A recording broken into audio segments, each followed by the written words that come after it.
Écoute, ça va très bien. Le chantier évolue à grande vitesse. On est à pied d'œuvre depuis le mois de janvier 2025. Puis présentement, ce qu'on voit à l'avancement, c'est la structure qui est en train de prendre forme. La structure d'acier a été mise, donc on peut maintenant passer à la structure de bois qui vient fermer le toit. Fait qu'on est rendu à cette étape-là présentement.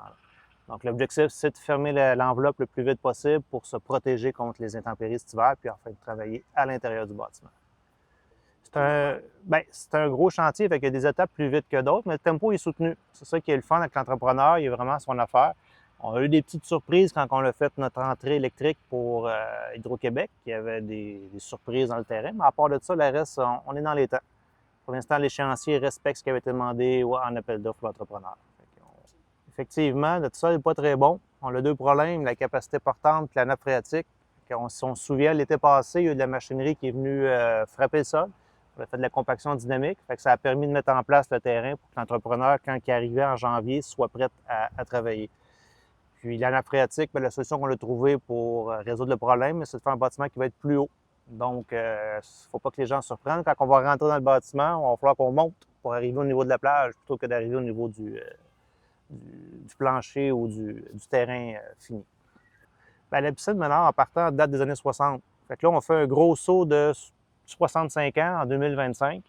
Même 26, 27 quand on va pouvoir l'ouvrir. Mais c'est une piscine en céramique. Donc, l'étanchéité se fait en céramique avec toutes des membranes et tous des produits qui fait que ça permet de conserver l'eau.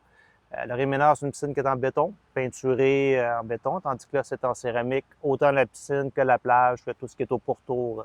Toute la zone aquatique va être en céramique. C'est tout un contrat pour un céramiqueur. Je peux pas dire pour le sel. Nous, on va être au chlore. Ça va être du chlore solide avec des pastilles qui se dégradent dans le temps. Par contre, l'innovation qu'on a, c'est que c'est un système de filtration à la perlite. Habituellement, on voit des gros bassins de sable ou des billes de verre, comme on a souvent dans les piscines résidentielles. Mais là, c'est un système à la perlite qui est beaucoup plus compact et qui va faire beaucoup plus d'économie d'eau. Pour faire les backwash, on sauve beaucoup d'eau. Donc, on sauve l'énergie pour la chaleur, on sauve des produits chimiques, on sauve plein de choses. Ça va être une belle innovation à ce niveau-là. Écoute, c'est un projet d'une vie, c'est un projet monopolisant pour la ville. C'est une nouvelle infrastructure de loisirs là, que je pense que ça va nous faire rayonner vraiment à très long terme. Oh, ça va être beau. Le but, c'est d'ouvrir en 2027. L'entrepreneur doit nous le livrer début 27. On a toute une période là, de rodage, d'essayage. Il faut que les gens ont le loisir, les gens, au public, prennent possession du bâtiment, apprennent à s'en servir. Fait qu'on espère être en place là, dès le printemps.